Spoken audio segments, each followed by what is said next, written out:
Hi, this is Jen Rubin, editor-in-chief of The Contrarian. I'm thrilled to have back with us Steve Cook from the Council on Foreign Relations. Steve, welcome. Hey, good morning. Since last we spoke, in fact, they have reached an agreement. We are now in phase one in Gaza. What does phase one entail, and does that seem to be going forward? So phase one entails one, the end of hostilities, the return of hostages, which seems to be on track, and an Israeli withdrawal to an agreed upon line. All of that seems to be working. All of the technical issues seems to be working out. There is a question of dead hostages. They're supposed to come out afterwards.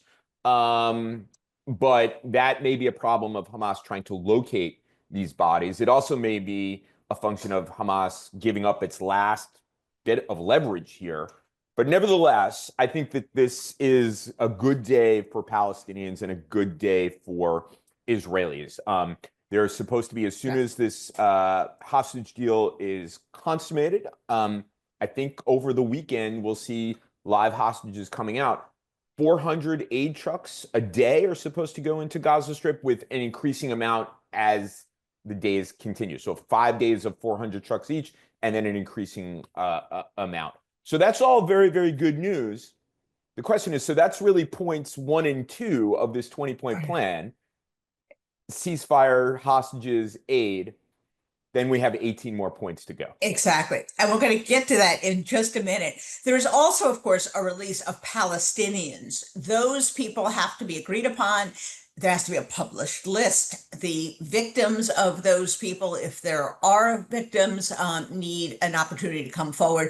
Right. It does not appear to be that that is going to be a hang up, however. From No, what I've heard, everything's going forward. yeah, and the Israeli cabinet has, swiftly approved this deal. There was some contention with the far right, but this happened. Everybody wants it to happen. 75% of the Israeli public supports it. So there was really no way it wasn't going to happen.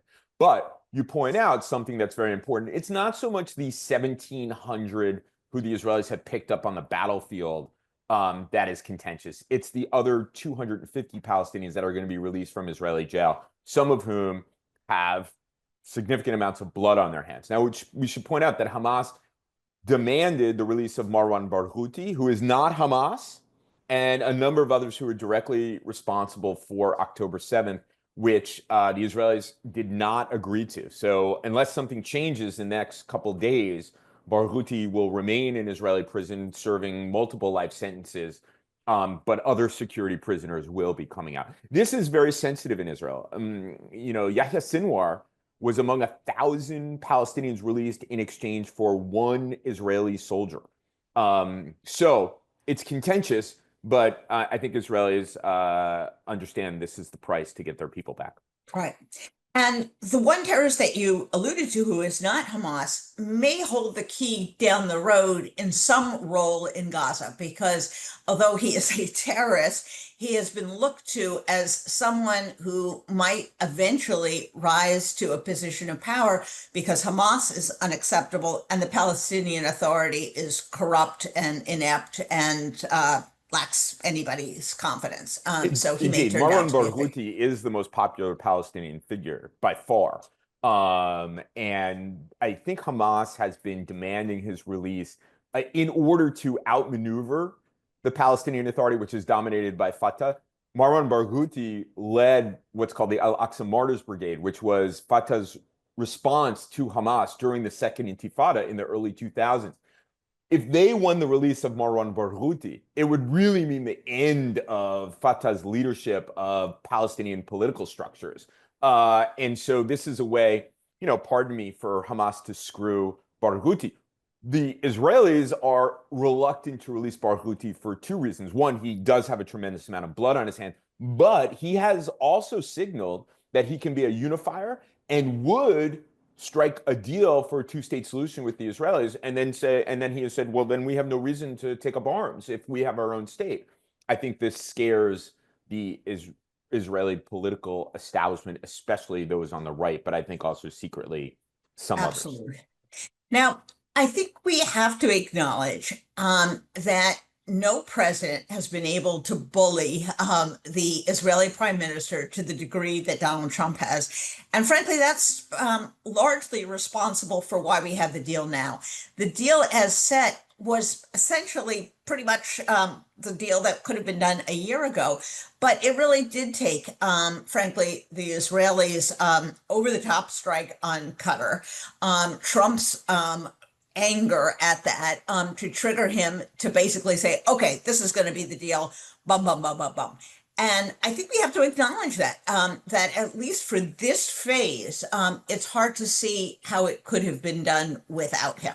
We're going to talk in a moment about what comes after, but this portion, I think we have to be honest that it took one bully to take care of another bully.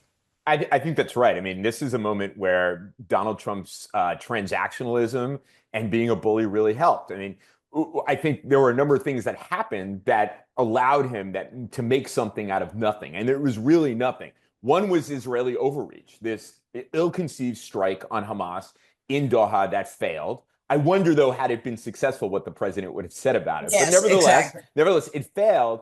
He was, by his own admission, unhappy about it.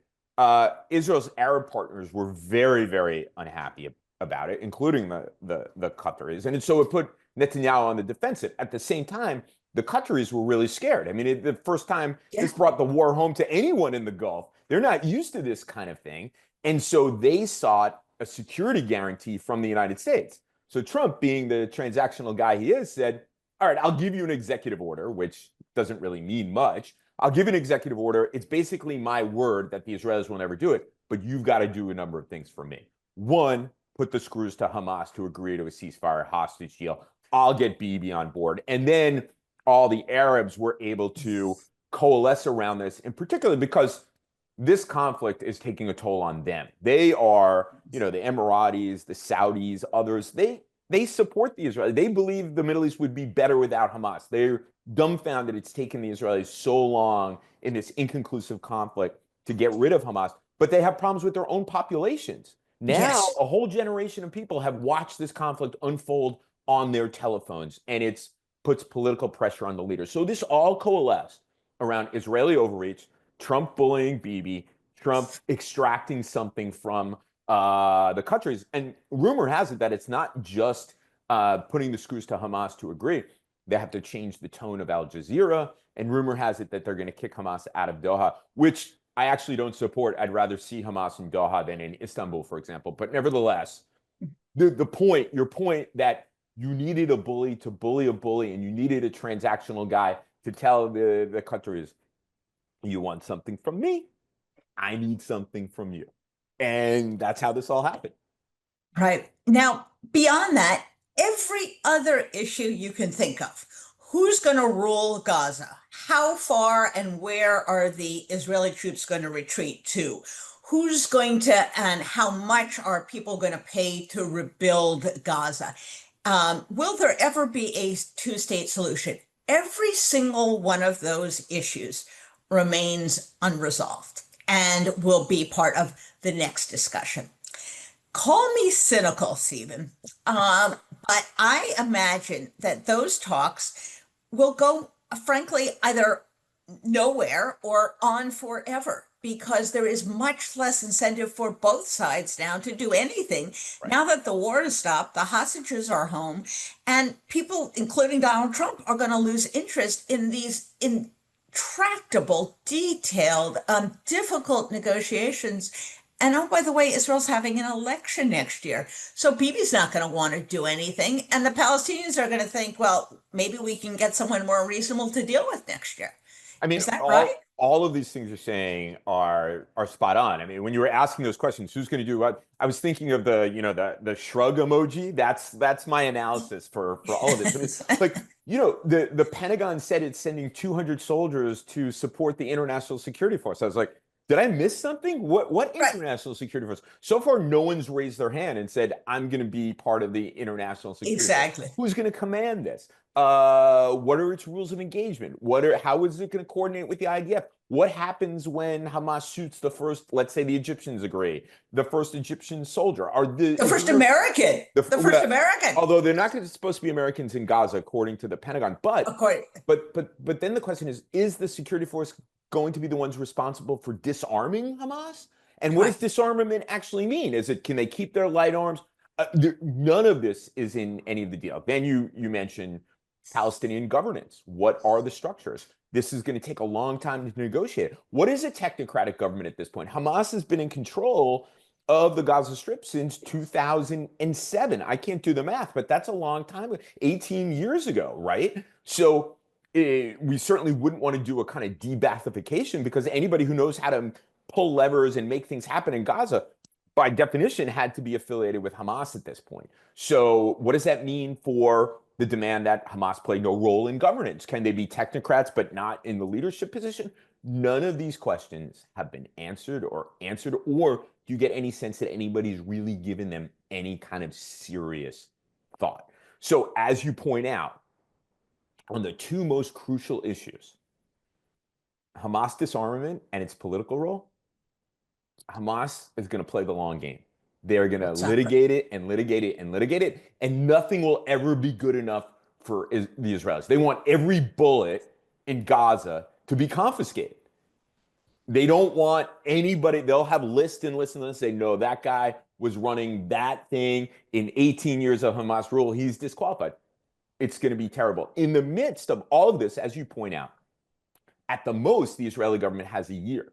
But the Knesset is coming back into session in 9 days. Netanyahu, at the moment, does not have a majority. Correct. The Haredi, the ultra-Orthodox parties, bolted as the Knesset was going into its summer recess. They bolted over this draft law that Haredi young men, instead of going into seminary, have to serve in the IDF.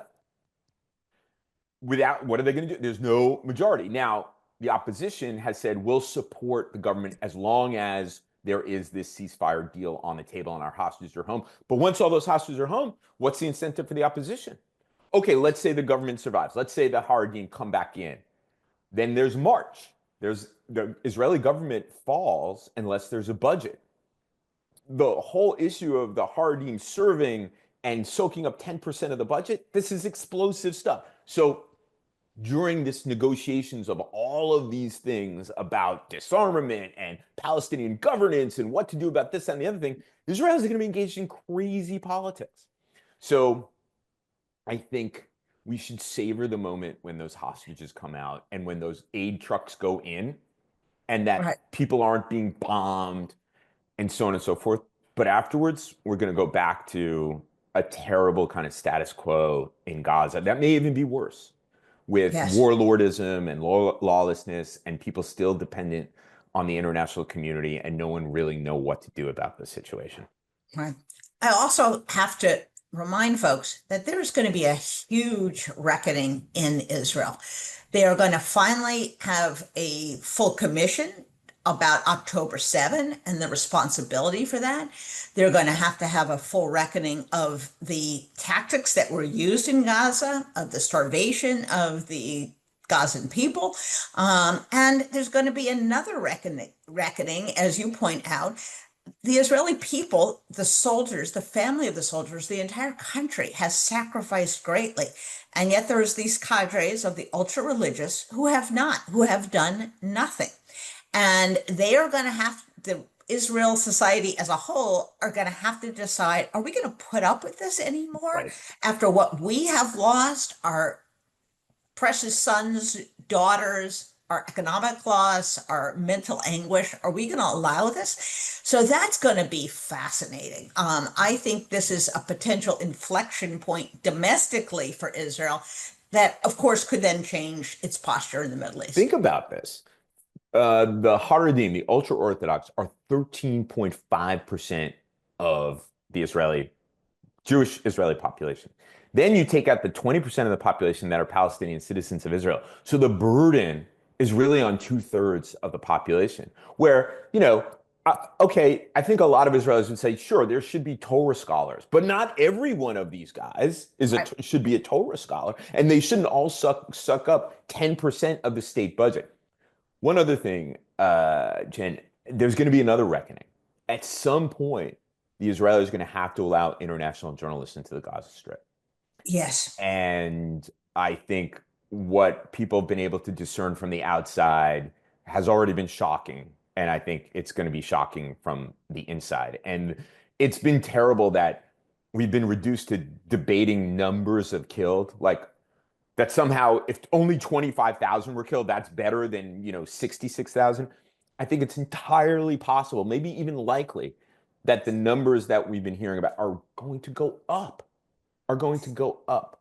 So that's another reckoning that Israelis are going to have to confront, and it's going to be splashed on the global news channels, social media, everywhere people get information. This is going to this is going to affect Israeli and Israelis, Israel and Israelis. Well, Steve, this is a historic moment. We can all be terribly relieved, joyous even, that no more people are going to be bombed, at least consistently in Gaza for now, and that families will be reunited with unbelievable, torturous, conditions 2 years, that yeah. their people have been in. They will be returned to them. So that is all good, and everything else, it's the Middle East.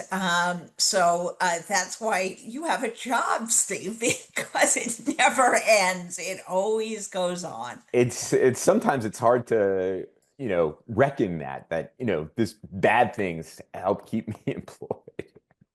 Exactly. Well, as always, Steve, we thank you for helping us make sense of all of it, and we will look forward. Hopefully, by next week, the hostages will be home.